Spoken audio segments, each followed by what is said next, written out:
Hello, everyone. My name is Corinne Mecklenburg, and my presentation will be on the history of Champagne.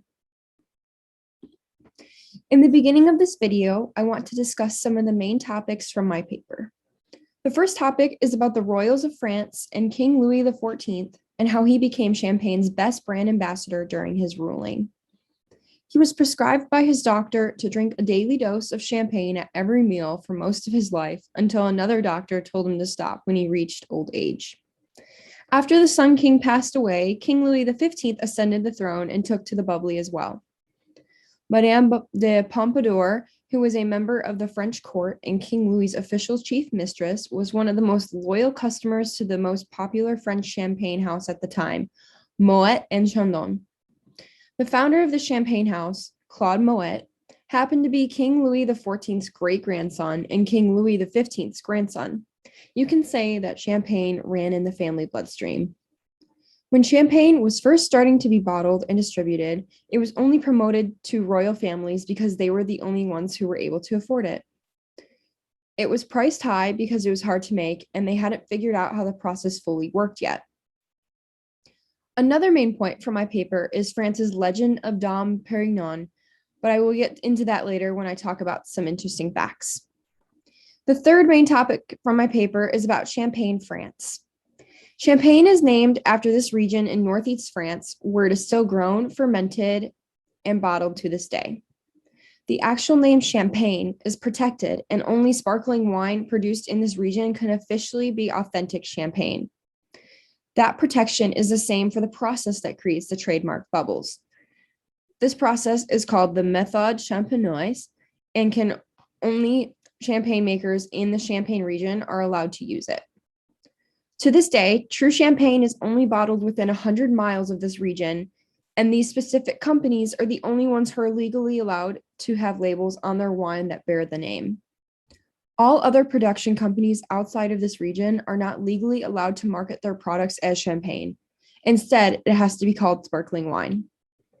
In addition to location, champagne also receives its name from the grapes used to produce it, and its distinct flavors that result from grapes grown in Champagne's cooler climate and chalky, mineral-rich soils.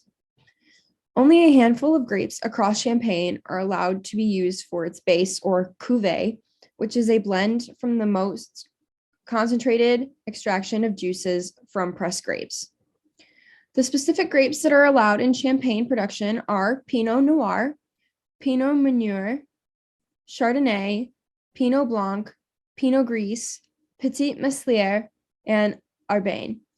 They say that about 90% of all blended champagnes use 2/3 red and 1/3 Chardonnay mixes.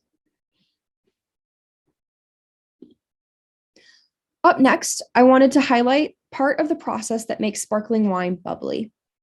In the 17th century, in the chilly northeastern French region of Champagne, tiny bubbles appeared in wine bottles. No one knew, but an accidental second fermentation caused by the cold created carbon dioxide in the wine. This caused pressure within, and corks blew out while bottles exploded, causing chain reactions of other shattering bottles. Monks, many of whom were winemakers or cellar keepers, called this problem the devil's wine. This second fermentation lasts 6 to 8 weeks. The yeast consume the sugar, releasing alcohol and carbon dioxide, along with esters and other superior alcohols. As the fermentation proceeds, yeast cells die and the fermentation process is complete. The champagne continues to age in a cool cellar for several more years, resulting in a toasty, yeasty character. During the aging period, the yeast cells split open and spill into the solution. The best and most expensive champagne is aged for 5 years or more. While researching this topic, I was amazed by how interesting the history of champagne actually is. I have a few interesting facts that I'd like to share with you guys. First, I'd like to circle back to the legend of the monk Dom Perignon. Against popular belief, Dom Perignon was in fact not the first to invent this bubbly drink. For hundreds of years, the people of France have been telling everyone that Perignon discovered the méthode champenoise at the Abbey of Hautvillers in 1697, where he was a cellar keeper. They tell the story about how Perignon had experienced a happy accident when he opened a bottle of wine that had been bottled before it had completely fermented. The wine continued to ferment inside the bottle, and when the monk went to open it, the cork popped out and the wine fizzed and sparkled. Never seeing this before, he decided to pour himself a glass. He loved the feeling of the bubbles tickling his nose. He called out to the other monks, "Brothers, come quickly. I'm drinking the stars." I'm sure many of you have heard this quote sometime during your life when discussing champagne, and that's why many people believe that he, in fact, was the inventor. When I dug into this more, I discovered that Dom Perignon was not the first person who invented champagne.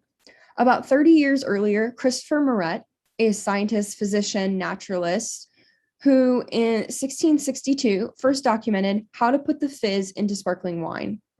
He described how English winemakers had been adding sugar to wines to give them a refreshing, bubbly quality, which happened to be years before a monk in France's Champagne region.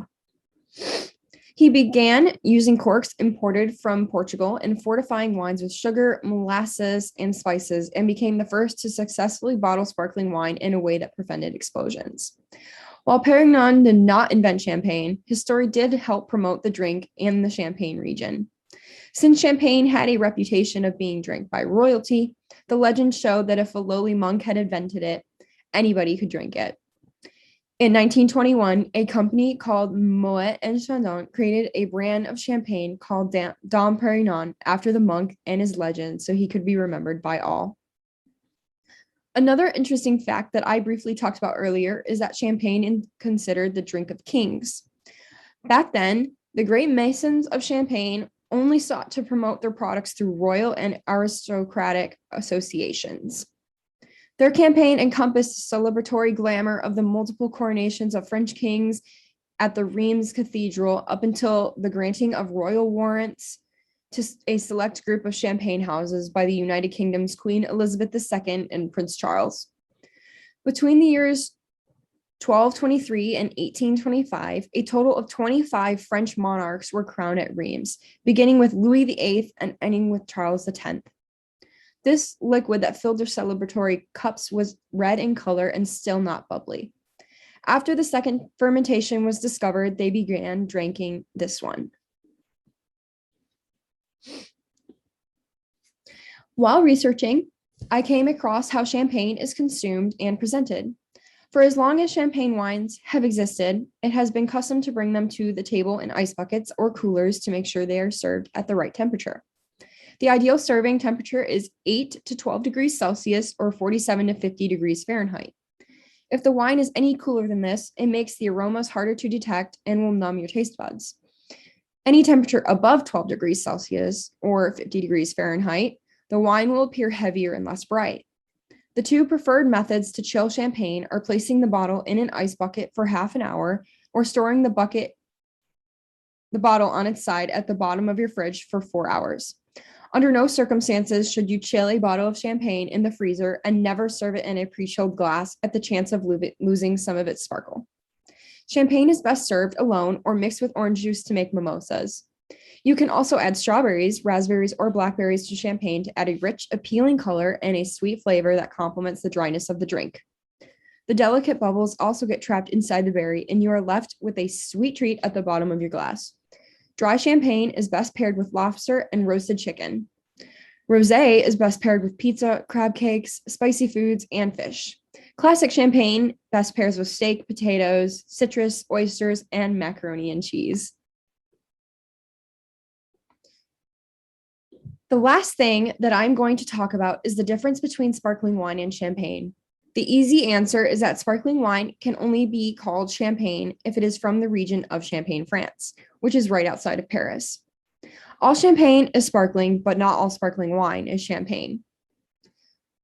It is classified based on geographical location instead of winemaking style. Other types of sparkling wines include Prosecco, Cava, and sparkling wine from the United States.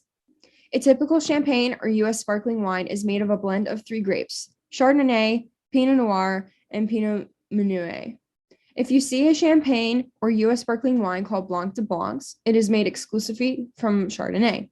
If you see a champagne or U.S. sparkling wine called Blanc de Noirs, it is made exclusively from Pinot Noir. Prosecco is the Italian sparkling wine made from the Prosecco or Glera grape. Cava is the Spanish sparkling wine made from a blend of Macabeo, Parellada, and Xarello grapes. I hope you enjoyed my presentation. I really enjoyed getting to learn more about the history of Champagne. It was very interesting, and I hope you all thought the same. This is my bibliography as well. Thank you, guys.